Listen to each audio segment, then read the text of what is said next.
श्री स्वामी समर्थ. 2025मध्ये होळी हा सण 13 मार्चला गुरुवारी साजरा केला जाणार आहे. होळी जी आहे तर ती फाल्गुन पौर्णिमेला साजरी केली जाते. या दिवशी आपण होळी दहन करत असतो. होळीच्या दुसऱ्या दिवशी धुलीवंदन साजरे केले जाते. होळी आणि धुलीवंदन तर या 2 दिवसांना विशेष असे महत्त्व आहे.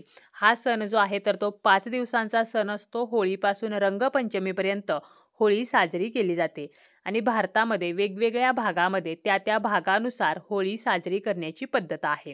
तर अशा या होळीच्या दिवशी घरातील महिलांनी जर काही गोष्टी केल्या तर वर्षभर कशाचीही कमी पडत नाही. घरामध्ये सुखसमृद्धी येत असते, घराची प्रगती होत असते, आपल्या मुलांची, आपल्या पतीची सुद्धा प्रगती आणि भरभराट होत असते.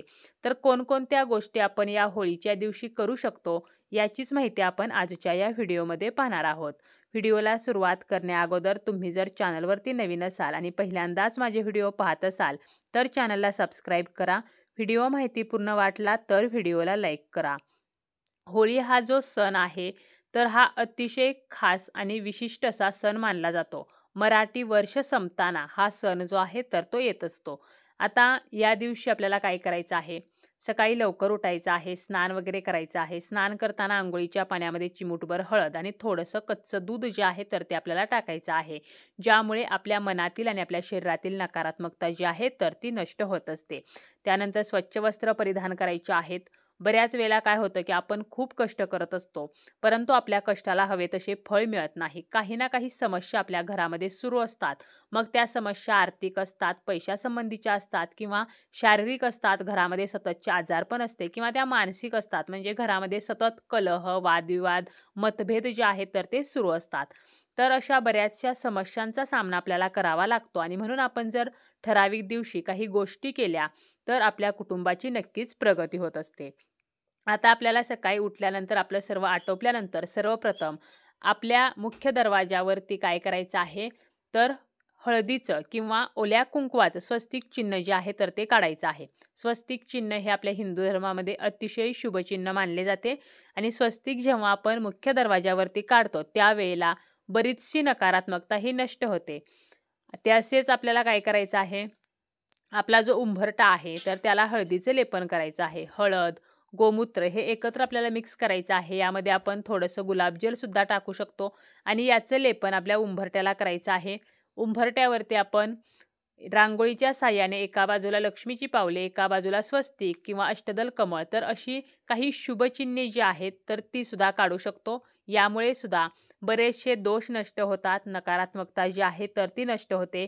हळद जी आहे तर ती माता लक्ष्मीला आकर्षित करते, त्यामुळे माता लक्ष्मी सुद्धा आपल्या घराकडे खेचली जाते.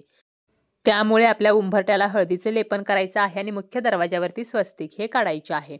आपल्याकडे जरी मेटलचं स्वस्तिक दरवाजावरती लावलेलं असेल तरी सुद्धा आपल्याला कुंकू किंवा हळदीचं स्वस्तिक जे आहे तर ते काढायचंच आहे. यानंतर आपल्याला आंब्याचं जे तोरण आहे तर ते बनवायचं आहे आणि मुख्य दरवाजाला लावायचं आहे. म्हणजे आंब्याच्या 11 पानांचं आपण तोरण बनवू शकतो किंवा अगदी जास्त पाने जरी मिळाली तरी सुद्धा त्याचं तोरण आपण बनवलं तरी चालेल. आंब्याची पाने जर मिळाली नाहीत तर आपण अशोकाच्या पानाचं सुद्धा तोरण जे आहे तर ते बनवू शकतो आणि आपल्या मुख्य दरवाजाला ते लावू शकतो. याचे सुद्धा आपल्याला नक्कीच शुभफळ जे आहे तर ते मिळत असते. तसेच या दिवशी विष्णूंसह आपल्याला माता लक्ष्मीची सुद्धा पूजा करायची आहे. होळीचा सण जो आहे तर तो विष्णूंना सुद्धा समर्पित असतो, कारण श्री विष्णूंच्या कृपेमुळेच प्रल्हाद जो आहे तर त्याची रक्षा झालेली होती आणि म्हणूनच आपण होळी जी आहे तर ती साजरी करत असतो. म्हणून आपल्याला विष्णूंची सुद्धा सेवा जी आहे तर ती या दिवशी करायची आहे. श्री सुक्तमचं पठण करायचं आहे. लक्ष्मी मंत्राचा जप जो आहे तर तो करायचा आहे. आवर्जून आपण माता लक्ष्मीला या दिवशी कमळाची फुले जर मिळाली तर ती अर्पण करायची आहेत. जरी कमळाची फुले मिळाली नाहीत तरी लाल रंगाची फुले अर्पण करायची आहेत. खिरीचा नैवेद्य जो आहे तर तो सुद्धा दाखवायचा आहे. यामुळे माता लक्ष्मी जी आहे तर ती प्रसन्न होत असते आणि आपल्याला आशीर्वाद देते आणि तिच्या कृपेने आपल्या घरातील जी आर्थिक स्थिती आहे तर ती सुधारत असते, घरामध्ये सुखसमृद्धी येत असते. तसेच या दिवशी तुळशी मातेला आपल्याला काही वस्तू अर्पण करायच्या आहेत. तुळशीची आपण जेव्हा पूजा करतो त्यावेळेला तुळशीला आपण 1 चमचाभर कच्चे दूध आणि चिमूटभर हळद जी आहे तर ती अर्पण करायची आहे आणि संध्याकाळी 3 सांजेच्या वेळेला तुळशीजवळ तुपाचा दिवा आवर्जून लावायचा आहे. या दिव्यामध्ये 2 फूल असलेल्या लवंगा सुद्धा टाकायच्या आहेत. यामुळे सुद्धा आर्थिक समस्या नष्ट व्हायला मदत होत असते. तसेच आपल्याला जर आपल्याकडे कवडी असेल तर ती कवडी घ्यायची आहे आणि आपल्याला माता लक्ष्मीचं स्मरण करायचं आहे. जर पिवळी कवडी मिळाली तर पिवळी घ्यायची. जर पांढरी कवडी असेल तर तिला थोडीशी हळद लावायची आणि तिला पिवळं करायचं. आणि ही कवडी जी आहे तर ती आपण तुळशीची पूजा जेव्हा करतो त्यावेळेला तुळशीच्या मातीमध्ये आपल्याला ती दाबायची आहे. म्हणजे मातीमध्ये ती ठेवायची आहे आणि ही कवडी पुन्हा आपल्याला काढायची नाही. आपण जेव्हा तुळशीच्या मातीमध्ये कवडी ठेवतो त्यावेळेला सुद्धा आपल्या जीवनातील पैशाच्या समस्या नष्ट होतात. आता जरी कवडी मिळाली नाही तरी आपण नाणं जे आहे तर ते सुद्धा ठेवू शकतो. 1 रुपयाचं, 2 रुपयाचं कोणतंही नाणं जरी आपण मातीमध्ये म्हणजे तुळशीच्या मातीमध्ये जर ठेवलं तरी सुद्धा आर्थिक समस्या ज्या आहेत तर त्या नष्ट होतात. आपल्याला धनलाभ होऊ शकतात.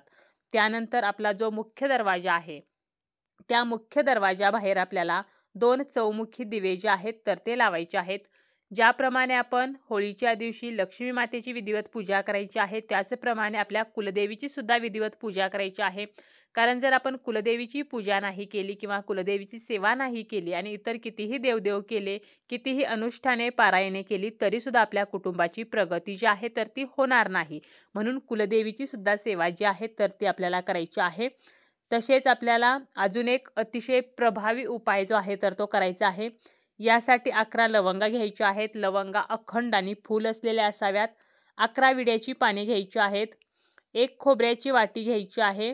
7 बत्ताशे घ्यायचे आहेत आणि शुद्ध गाईचं तूप जे आहे तर ते घ्यायचं आहे. आता काय करायचं आहे, आपण जेव्हा होळीची पूजा करतो त्यावेळेला होळीची पूजा करायची, नैवेद्य वगैरे दाखवायचा आणि यानंतर आपण जेव्हा होळी दहन करतो तर त्यावेळेला काय करायचं, खोबऱ्याची वाटी घ्यायची आहे. त्यामध्ये 11 लवंगा ठेवायच्या आहेत.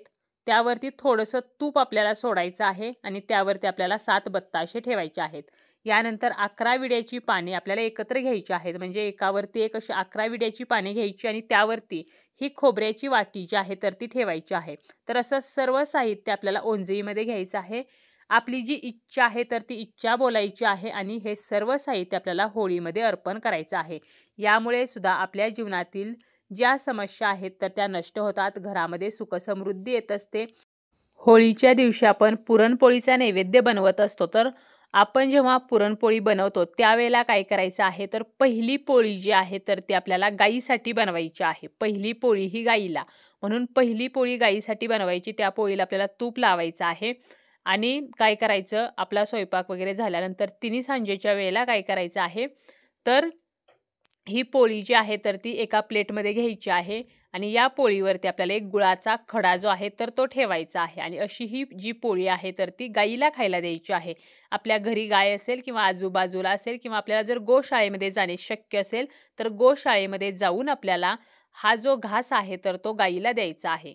गाईला आपण जर या दिवशी असा नैवेद्य खायला दिला तर आपल्याला 33 कोटी देवतांचे आशीर्वाद प्राप्त होत असतात आणि आपलं जे दुर्भाग्य आहे तर ते सौभाग्यामध्ये बदलत असते. गाईला हळदी कुंकू लावायचं, त्यानंतर गाईला हा नैवेद्य द्यायचा, गाईच्या पाया पडायचं आणि गाईच्या कानामध्ये आपण आपली इच्छा सांगू शकतो किंवा हात जोडून आपल्याला आपली इच्छा बोलायची आहे आणि ती इच्छा पूर्ण व्हावी म्हणून आपल्याला देवदेवतांकडे प्रार्थना करायची आहे.